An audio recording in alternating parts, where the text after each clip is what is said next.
Le tirage au sort et les Pharaons pour leur 4e participation au mondial vont se faire face à la Belgique, à l'Iran et aux Nouvelle-Zélande. Alors pour plus d'éclaircissements évidemment et pour commenter cet événement mondial 2026, nous avons le plaisir d'avoir au studio Monsieur Mohamed Rachad, commentateur sportif. Monsieur Mohamed Rachad, bonjour et bienvenue avec nous. Merci. Alors donc l'Égypte pour le mondial 2026 avec l'Iran, la Belgique et les Nouvelle-Zélande. Comment peut-on décrire ce groupe? Quelles sont les difficultés qui vont se poser aux Pharaons? Vous savez, tout d'abord, quand tu participes au mondial, Coupe du Monde, ça veut dire que vraiment les meilleures 48 équipes sont dans le mondial. Toutes les équipes, il faut les respecter. Toutes les équipes, ils vont l'envie. Toutes les équipes veulent gagner. Toutes les équipes parmi les 48 veulent aller plus loin. Le plus important, c'est, alhamdoulilah, que nous sommes tombés dans une groupe. Normalement, on peut, parce que la Belgique n'est pas comme avant. La Belgique, il y a une génération, ils sont en train de changer leur nouvelle relation. Mais ils sont qualifiés déjà en Coupe du Monde. La dernière Coupe du Monde, ils étaient sortis le premier tour, c'était le Maroc, nos frères marocains, qui ont fait vraiment une exceptionnelle. On a ensuite l'Iran. L'Iran, c'est une force asiatique et reste aussi une équipe qu'il faut respecter. La Nouvelle-Zélande aussi. Et il faut prendre chaque match. Ce qui est très bien, c'est qu'on va jouer le premier match avec la Belgique. Comme ça, on va faire un bon score. Après, le match qui est après, il faut prendre des points. Il faut aller plus loin parce que nous, notre problème dans la Coupe du Monde, on a remarqué que, vous savez, que 4 buts. Et Abdelrahman Fawzi a marqué 2 buts. Non, 5 buts, je m'excuse. Mohamed Salah a marqué 2 buts et Magdi Abrani a marqué 1 but. Et tout d'abord, on sort du premier tour. On espère cette fois-ci, avec cette groupe, avec les joueurs qu'on a, et aussi l'entraîneur qui va être avec l'équipe, parce que on espère qu'on va faire quelque chose dans le CAN qui va s'aller, parce qu'après le CAN, ça va donner une vision à qu'est-ce qui va se passer. Le plus important maintenant, c'est la Coupe d'Arabe maintenant. Et après, il y a le CAN. Vous avez le CAN, on joue avec les premières équipes de l'Égypte. Et après, on se prépare pour la Coupe du Monde parce que vraiment, le plus important, c'est la Coupe du Monde. Eh bien, nous avons encore beaucoup de questions. On est tellement curieux ce matin pour en savoir plus. Mais voyons plus de précisions dans ce compte rendu. Les hommes de Houssam Hassan affronteront la Belgique lors de la première journée avant de rencontrer la Nouvelle-Zélande, puis de conclure leur phase de poule face à l'Iran. Les dates et horaires des rencontres n'ont pas encore été communiqués. Les Pharaons, classés 34e mondial, retrouveront la Belgique qui, après avoir dépassé sa génération dorée, tente de se réorganiser autour d'une nouvelle vague emmenée par Jérémy Doku. La bande de Mohamed Salah s'était imposée contre les Diables Rouges en septembre 2022 lors de leur dernière confrontation. L'Égypte présente un bilan favorable dans ses face-à-face avec la Nouvelle-Zélande et l'Iran, mais les deux rencontres s'annoncent serrées et pourraient peser sur le classement final du groupe. Houssam Hassan, qualifié pour un mondial en tant que joueur en 1990 et désormais sélectionneur, a assisté au tirage au sort aux côtés d'Ibrahim Hassan, directeur de la section football de Hani Abou Rida, président de la fédération, et de son vice-président Khaled Al-Darandali. Il s'agit de la 4e qualification de l'Égypte à une Coupe du Monde après ses participations en 1934, 1990 et en 2018. Lors de ces 3 précédentes éditions, la sélection égyptienne n'a jamais dépassé le premier tour et n'a obtenu aucune victoire, se contentant de 2 matchs nuls, l'un contre les Pays-Bas, alors champion d'Europe 1988, et l'autre contre l'Irlande du Nord lors du mondial 1990. De retour à mon invité, Monsieur Mohamed Rachad, commentateur sportif. Monsieur Mohamed Rachad, vous avez bien mentionné que nous allons jouer tout d'abord contre la Belgique. Et c'est l'équipe, disons-le, la plus puissante dans ce groupe. Donc, le fait de se trouver dès le premier match face à l'équipe la plus forte, la plus puissante, dans quelle mesure ceci constitue un risque pour nous? On peut prendre aussi le bon côté, parce que si on fait un match, par exemple, on s'égalise, on a un point. Si là, on va perdre, on a le temps de se rattraper après le match qui est après, c'était l'Iran ou la Nouvelle-Zélande. Ça veut dire que vraiment, tu peux prendre match et le perdre. Mais maintenant, tu auras, si tu as perdu, normalement c'est 9 points. On dit qu'on a pris 1 point, on va avoir 7 ou avoir 6, mais ça peut être le deuxième de leur groupe ou parmi les troisièmes. Ça, c'est bien. Et il faut profiter aussi de ce groupe parce qu'il y a des groupes qui sont trop forts. Et il faut voir après, il faut bien se préparer, il faut bien l'entraîneur, il faut bien sûr, c'est conscient, l'aspect tactique, physique, et il faut se préparer. Parce que vraiment, c'est une fête qui se passe tous les 4 ans. La dernière fois que nous sommes allés, c'était en 2018. On est tourné de premier tour parce qu'on avait avec nous, c'était l'Uruguay, on avait la Russie, c'était le pays hôte et l'Arabie Saoudite. Et là, on avait perdu les 3 matchs surtout. Et c'est pour ça qu'il faut prendre des mesures, il faut prendre aussi des expériences qui s'est passées. Cette génération, je crois qu'il a de la force. Il a Mohamed Salah, Marmouche avec Zizou, toute ces équipes.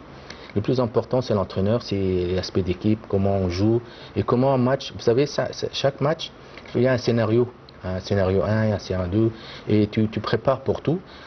Ensuite, c'est l'intelligence des joueurs, l'expérience pour comment sortir des matchs et comment aller plus loin. Parce que vraiment, si vous regardez la Coupe du Monde, on en sommes allés, vraiment, c'est la première Coupe du Monde en 1938, Rahman Fawzi. Ensuite, nous sommes allés en 90, c'était avec la génération Gouhri, et on est resté 28 ans après en 2018. Ça veut dire que vraiment il y a des équipes qui sont allées. Ceux qui a fait la barrière plus haute, c'est le Maroc. La dernière Coupe du Monde qui s'est allée au Qatar, ils sont 4e. Et vraiment, il faut vraiment aller plus loin parce que ça montre la confiance. C'est une confiance et c'est une vision pour ce qui va bien. Et vous savez, ce succès n'est pas hasard.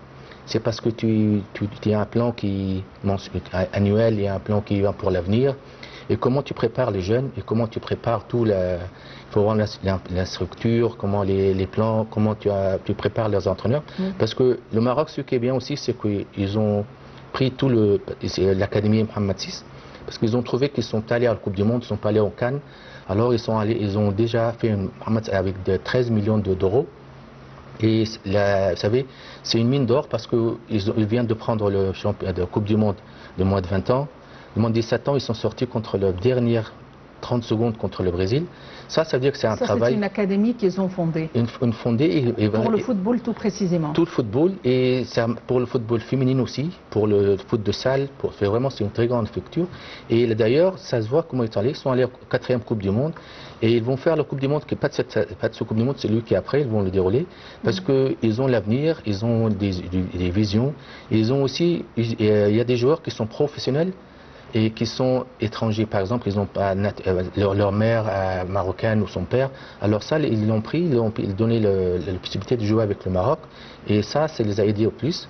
Je crois que ça, l'Égypte, il avait une académie où là, mais seulement le plus, c'est comment diriger, comment mettre les bons entraîneurs dans les bonnes places. C'est ça qui manque, c'est avoir une vision. Il ne faut pas changer pour changer, il faut mettre celui qui mérite d'être dans sa place. Parce que celui qui est bien, bien sûr, si quelqu'un de bien et quelqu'un se prépare très bien, celui qui va s'entourer par des gens qui sont bien. Ça veut dire, c'est comme, vous savez, le succès, c'est comme une maladie qui va un bien, tout le monde va être bien. Bien sûr, quand tu mets quelqu'un qui ne mérite pas sa place, il va trouver des excuses, il va changer des mauvaises. Et c'est ça qui fait la différence. Et ça perd du temps et ça perd vraiment la valeur parce qu'on a des joueurs, on a des bons joueurs. D'ailleurs, Mohamed Salah, Marmouche, ils sont sortis, comment ils sont sortis vous savez que ça veut dire qu'on a. Le problème, c'est seulement mettre les bons joueurs, les bons entraîneurs, vous savez, c'est tout ensemble, le staff ensemble.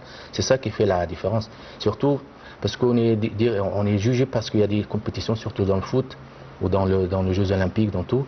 Tu travailles et à la fin, tu vas être jugé par ton. Oui, bien sûr. Pour revenir au groupe où se trouve l'équipe égyptienne, que faut-il faire pour ne pas sortir? C'est-à-dire, quelles sont les chances qu'on a? Comment les points sont calculés? Premier match, vous savez qu'il faut jouer. Il faut vraiment l'aspect tactique, l'aspect physique, l'aspect mental. Et prendre les points surtout, comment les points sont calculés? Au niveau du score, que faut-il avoir Si tu gagnes, tu as 3 points. Si tu t'égalises, tu auras un seul point. Et la fin, la coupe après, c'est lui qui a le plus de points. Si par exemple tu gagnes 2 matchs, tu auras 6 points. Après le match, tu perds un match 7 ou tu prends les 9 points. C'est comme par exemple le Maroc, ils ont pris 9 points, ils étaient qualifiés de prendre du groupe. Quand tu es le premier, tu vas être dans le groupe qui après tu vas jouer avec le deuxième. Le deuxième, tu vas jouer avec le premier ou peut-être le troisième, le meilleur 3. Ça veut dire que vraiment c'est un match à part. Il faut prendre ne pas prendre du but. Il faut essayer de bien s'organiser en défense pour faire le contre-attaque, oui. marquer. Justement, vous avez anticipé. Comment évaluez-vous le niveau de l'équipe égyptienne, la sélection égyptienne? C'est-à-dire, on a sûrement tiré des leçons des mondiales auxquelles on a participé auparavant. Et puis, il y a sûrement des tactiques, comme vous l'avez mentionné, étant donné que nous savons d'emblée les équipes, évidemment, face auxquelles on va jouer. Chaque équipe a son niveau, a son style. Donc, comment se fait, je vais dire, l'étude? Parce que c'est au-delà de l'entraînement. Il s'agit là d'une étude. C'est une science. Comment est-ce que tout ceci, les préparatifs se déroulent? Vous savez, c'est une science. Vous allez jouer contre une école. Par exemple, le Belgique, c'est l'Europe. Ils ont comment ils jouent, comment ils gardent la balle. Ça veut dire que tu vas jouer avec eux. On ne va pas jouer avec la même stratégie. Tu vas savoir les clés, les bons joueurs, comment ils jouent, comment défendre contre, par exemple, vous savez, la formation, par exemple, ils jouent les 4 en défense, 3 en 4, par exemple, 3 en du milieu de terrain, 4, 3, 3, ça c'est comment ils défendent, le milieu de terrain et l'attaque. Tu vas jouer contre eux, tu ne vas pas mettre d'espace, comment défendre, comment l'équipe travaille en bloc. Et le plus important aussi, parce que ça c'est le foot mondial, c'est la possession du ballon. Quand tu as le ballon, ça veut dire que tu peux circuler le ballon, tu peux vraiment attaquer par les espaces entre le travail. Ça c'est, on va jouer contre une école, la Belgique c'est une école européenne. L'Iran, c'est une école asiatique.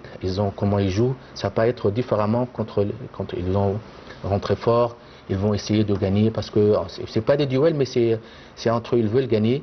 Eux aussi, quand tu regardes les groupes, ils vont dire la Belgique, peut-être ils vont rentrer, mais ils savent que s'ils perdent, mais déjà ils peuvent, vous savez comment dire, comme nous on dit en Iran, on va jouer contre l'Iran, on peut gagner, c'est 50-50.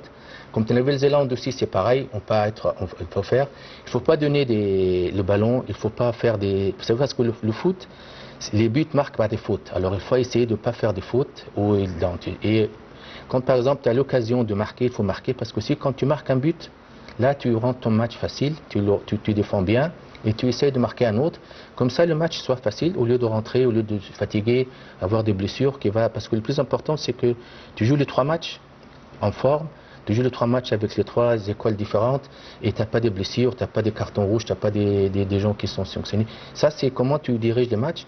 Et le plus important, c'est que chaque match, tu te prépares pour le premier match. On se prépare parce qu'on a le Belgique, comment jouer contre Belgique, comment les joueurs, les clés, par exemple, comment défendre, comment prendre du but. Surtout, ils ont un gardien. Courtois, c'est un des meilleurs gardiens au monde. Ça veut dire comment tirer au but, comment les pénaltys, comment marquer, comment garder la balle. Et c'est ça le plus important. Vous savez, pour jouer, il faut jouer, mais pas jouer et avoir un but et essayer de sortir le bien ou sortir le mauvais, par exemple, perdre 1 ou 2. Mais Inch'Allah, on a le bon côté, on a le... À votre avis, quelle est l'équipe la plus difficile, l'équipe à craindre? Dans notre groupe ou dans... Dans notre groupe et d'une manière générale, au cas où on passerait et on irait loin. Vous savez, la Nouvelle-Zélande, la Nouvelle-Zélande, chaque match, le plus important, c'est le respect. Vous savez, il faut respecter, pas trop respecter, parce que des fois, il y a une barrière. Si tu respectes trop, tu as peur, tu rentres et dans la tête que tu ne veux pas le faire. Mais tu rentres, pourquoi pas, je joue au foot, eux ils jouent au foot, c'est 11 contre 11, on va jouer, on sait jouer, surtout pour profiter, parce que c'est lui qui va faire un pas pour nous. C'est Mohamed Salah et Marmouche, ça. Si les joueurs, ils vont bien les voir, ils vont les craindre, ils savent comment ils font pour l'équipe, comment ils sont faire. Le plus important, c'est qu'on espère jusqu'à là où c'est le Coupe du Monde, que Mohamed Salah soit, vous savez, les gourmands. Justement, vous avez mentionné Mohamed Salah, évidemment, c'est une grande star dont on est tous fiers. Mais il y a eu quand même, selon quelques observateurs, qui ont estimé qu'en jouant parmi la sélection, peut-être par manque de pratique avec la sélection, ce n'est pas exactement la même performance à l'instar de Liverpool. Donc, est-ce que vous êtes d'accord avec cette hypothèse? Vous savez, il y a Mohamed Salah, vous savez, normalement, c'est quelqu'un avec un pro, comme il est, avec la mentalité, avec tout ce qu'il a fait, comme Mohamed Salah. Il a fait beaucoup pour Liverpool, parce qu'il était dirigé, il avait beaucoup près de lui des bons joueurs, et lui aussi, il a fait. Mohamed Salah, il reste le meilleur joueur égyptien de tous les temps. Tout ce qu'il a fait, on entend de plus. Mais des fois, on entend de plus, vous savez, parce que, par exemple, il avait, à chaque, c'est 2 fois on est allé en finale. Ça, je sais qu'il a tout fait, il ne voulait pas le faire, mais des fois, Mohamed Salah, il joue, mais on entend de lui de plus, vous savez, et lui, il sait, lui, il est conscient. Et je crois que cette Coupe du Monde, il va surtout, parce que lui, comme ça ne marche pas très bien, on espère que ça va marcher avec Liverpool, alors il a l'autre visage, c'est en Coupe du Monde, parce que si tu fais quelque chose en Coupe du Monde, là tu vas avoir le Ballon d'Or, tu vas te surnommer, parce que le Ballon d'Or, c'est quand tu prends le champion d'Europe ou la Coupe du Monde. Si tu comptes la Coupe du Monde, tu vas avoir la Coupe du Monde, tu vas avoir le Ballon d'Or, et lui il a ça. Pourquoi est-ce qu'il est toujours exposé à des déceptions? C'est-à-dire il s'attend toujours à prendre le titre de meilleur joueur ou Ballon d'Or. Il y a toujours une déception à la dernière minute. À quoi ça revient? Vous savez, dans le champion d'Angleterre, un des meilleurs champions au monde, il était le meilleur joueur, il a pris le meilleur buteur, il a World Cup, il va être nommé.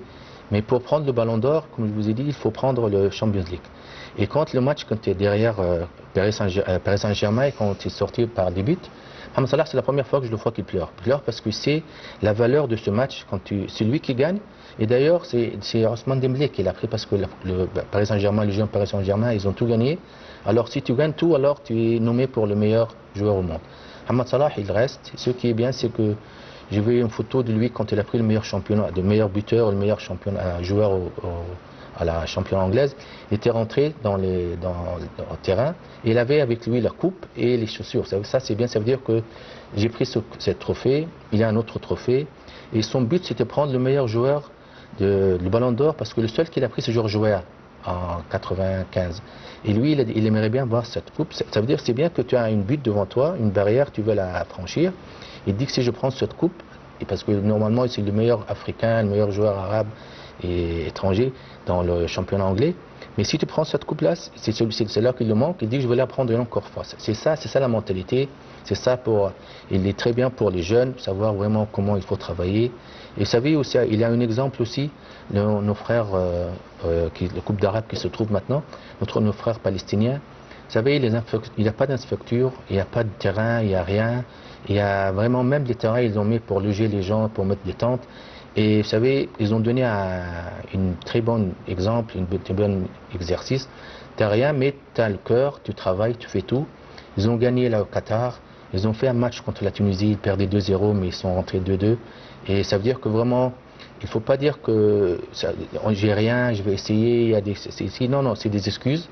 Ils ont donné vous savez que c'est un point, il faut travailler, il faut vraiment avoir un but devant toi. Beaucoup de résilience surtout. C'est ça, vous savez, ensuite c'est le cœur, tu travailles, tu respectes les équipes, tu fais parce que si vous regardez comment ils font le football, c'est vraiment un foot, c'est bien les voir, c'est pas le cœur seulement, le cœur avec l'aspect tactique, mental, l'aspect physique, vous savez comment ils gagnent, comment ils font, et ensuite quand tu fais ça, Dieu il t'aide, vous savez. Et parmi la sélection égyptienne, quels sont les joueurs sur lesquels on va parier, vraiment les joueurs sur lesquels on voudrait, ou vers lesquels les joueurs que l'on va pointer du doigt et dire on va compter vraiment sur eux. Évidemment, c'est un travail d'équipe, c'est clair, mais les joueurs qui sont pour nous vraiment vous savez, les plus importants.